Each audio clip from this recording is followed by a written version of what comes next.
Grandpa come from up north, I don't know, Virginia we'll say, North Carolina.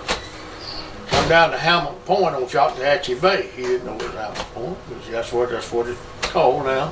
Brought some people with him, went and cleared the land out, started building a house, and started cleaning out for the garden and so forth. And he told his men that he had to work in there that he'd be back.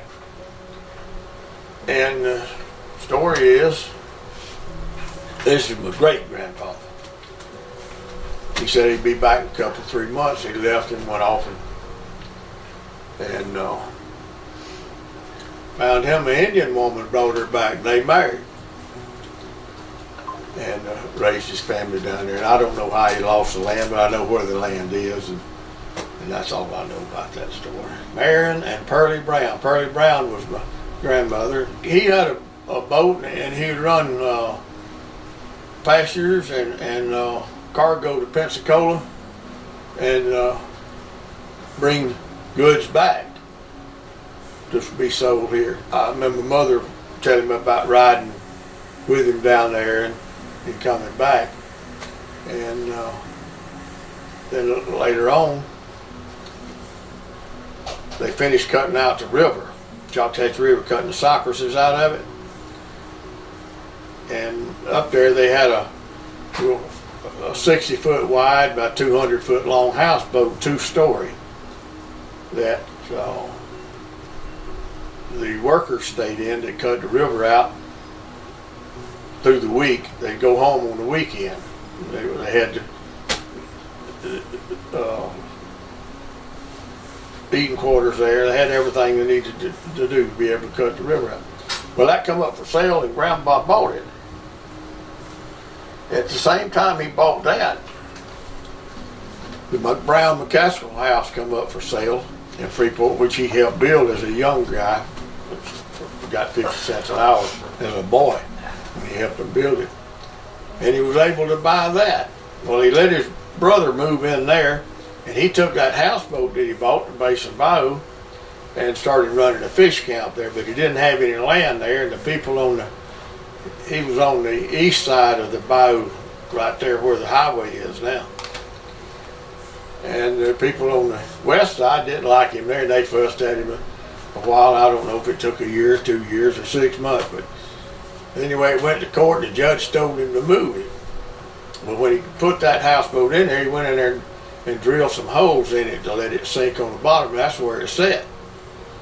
Well, he went in there and he plugged those holes, and he pumped the water out of it, and he moved it 50 or 100 yards. I don't know the exact distance, but it was getting late, and he decided he couldn't go on because it was so late in the evening. Didn't want to be traveling at night. The next morning, he was in the boat. Him and my Aunt Mildred was in the boat with one of Grandpa's workers in a skiff boat going up to the bridge. And the man come out from the other side over there and started shooting at him. Well, they jumped over the side of the boat, and when he quit shooting, they kept peeking around there at him. He went back in the building. Well, Grandpa told Aunt Mildred, said, run down there, Granny, tell her to give you the gun. And she got in the reeds and run down there and come back and brought the gun to Grandpa. Well, just as she got back, he come out and started shooting some more. When he finished shooting, or he stopped, Grandpa seen he was walking back toward the building. Well, he come up with his gun and he shot him in the back. Well, it was bird shot. And nothing happened for a long time. He sent out Mildred, said, go through the reeds up on the road and walk across the bridge and see what you sees in there. Looking, when she got up there, the bread man comes, so he picked her up. They rode across the bridge and they could see, and then she come back, and he let her out, and she come back through the reeds back down there to Grandpa. Told him it looked like they was picking shot out of him in there, out of his back. Oh. And the other thing was, Aunt Mildred married the bread truck man. Well, Grandpa moved that houseboat to Aliquo Bayou on the southeast corner of it, and he run a fish camp there for several years. And there, I don't know why, but just as soon as everybody graduated, all his youngins, he told Uncle Charlie he had to move out of the house. He was going to move in, and him and Granny moved in the house over there, old Brown McCaskill house. And Mother was just getting married, and he told her she could have the lumber off of the houseboat to build her house. She paid a fella $500, her and Daddy did, to go down there and tear the lumber off and bring it to Freeport. And my other grandfather, Billy McLean, he knocked all the nails out of it and straightened them up and put different sizes and different cans, and that's what they built Mother's house out of. And wow. It's been added on to since then, but that was our start. I lived there until I left home. My dad was in the Navy. I was sent to Sunday school one morning, which was regular, to the Baptist church, and sat with the people in my class and with our Sunday school teacher. You know, boys would be talking there. I was 6, 7 years old.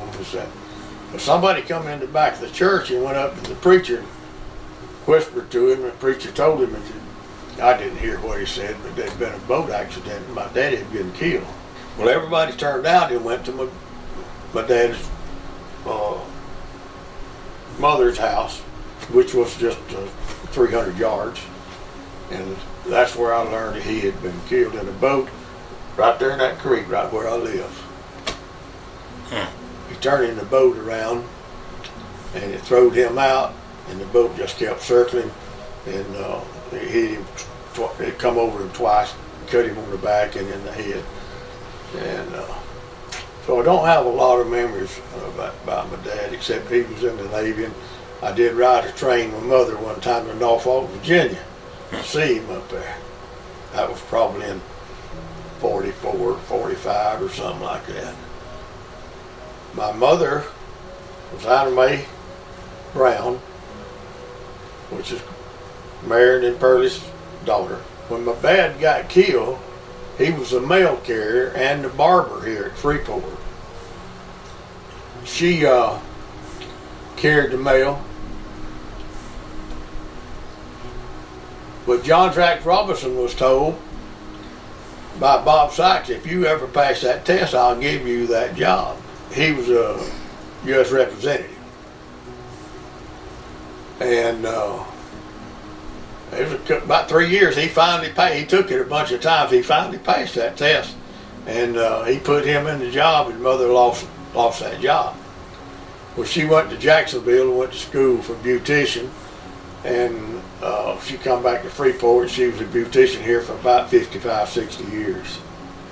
She curled everybody's hair, and she started off working up at Ada's Beauty Shop in Funiac, and she finally built her a shop down here by the house, and she come down here, and all the people she had up there that got the hair done in Funiac would come down here to get her to do the hair. They'd come once a week.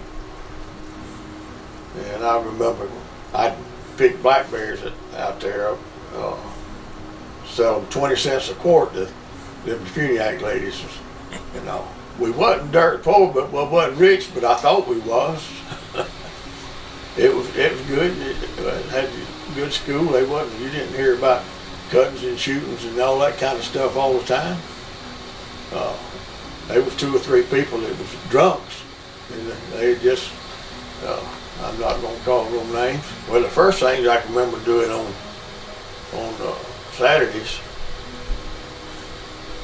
there was 4 of us boys that lived here at Freeport, and Mother paid Chuck Crawford's daddy to drive us to the Funiac twice a week to practice Little League baseball. They had 4 teams up there. And there was Chuck Crawford, Bobby Joe Knight, Jeff Crawford, myself, seemed like there was one other. Paul Cadenhead, that's it. We'd go up there and play on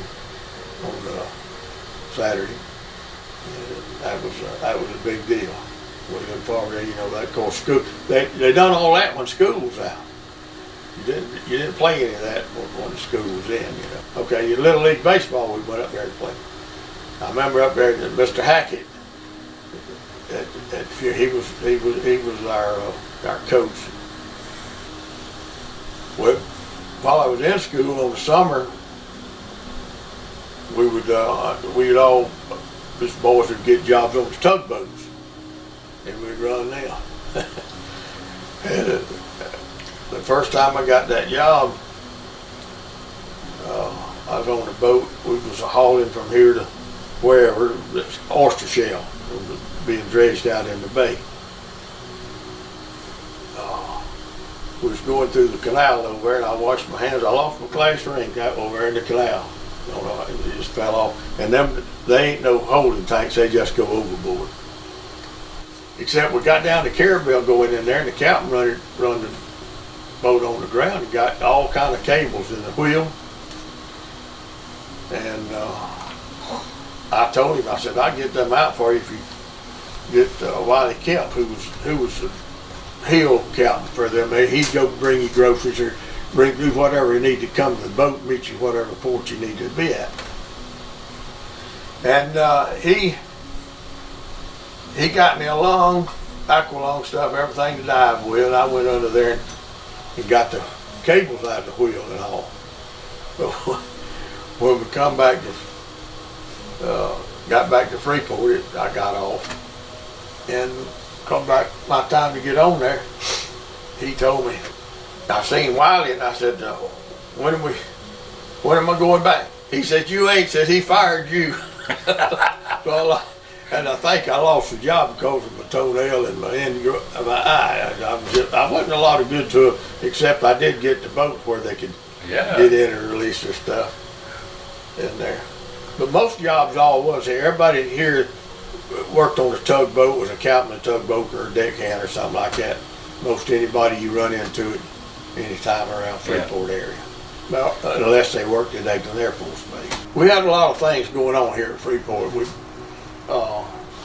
My kids was coming up and growing. We didn't have no place to play football, and we had just started a football team, and we didn't have any softball fields or little league ball fields and stuff like that, except the ones that just at the school. Well, school had some land, and I was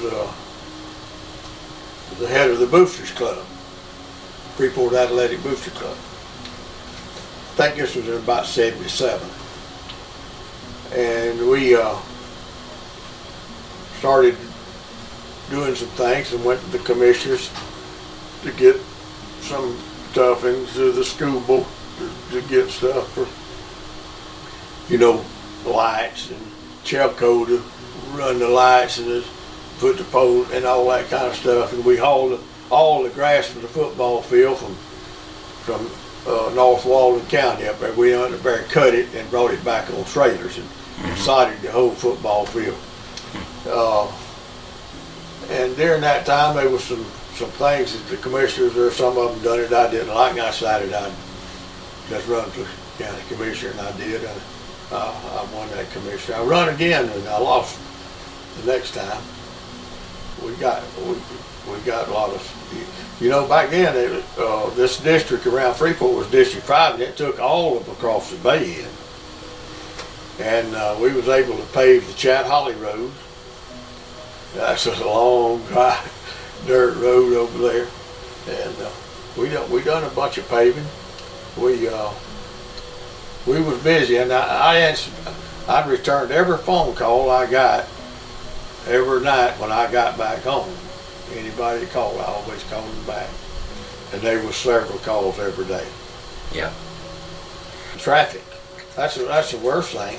And the traffic's so bad right now. If you go up there and try to get across 20, you got to wait for the light to change and hope there ain't that many backed up where you can get across if you're on a road that's going across 20 that's not at the light. Mm-hmm.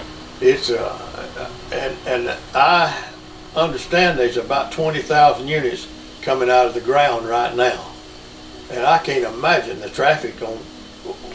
We got to have overpasses or something. It just won't work. Yeah. I don't know. I never would have believed it would have been this big, but it is. Well, I was in the water well drilling business. and we drilled wells. And I was drilling wells when I became a commissioner. My son started drilling, and I helped him. And then later, after I was on the commission, I bought a shrimp boat. I'd always shrimped all my life. But just for the family, I bought a 50-foot shrimp boat and started shrimping. I shrimp at night and get in and well drill half a day and shrimp the next night. I mean, and I sold most of them out at on the causeway, just across what we call the big bridge on the south side there. On the left, I built a little old dock there, and we sold our shrimp there through the weekend. Yeah. And we sold out. We went back that night and had some more the next day. But that was what kept us going.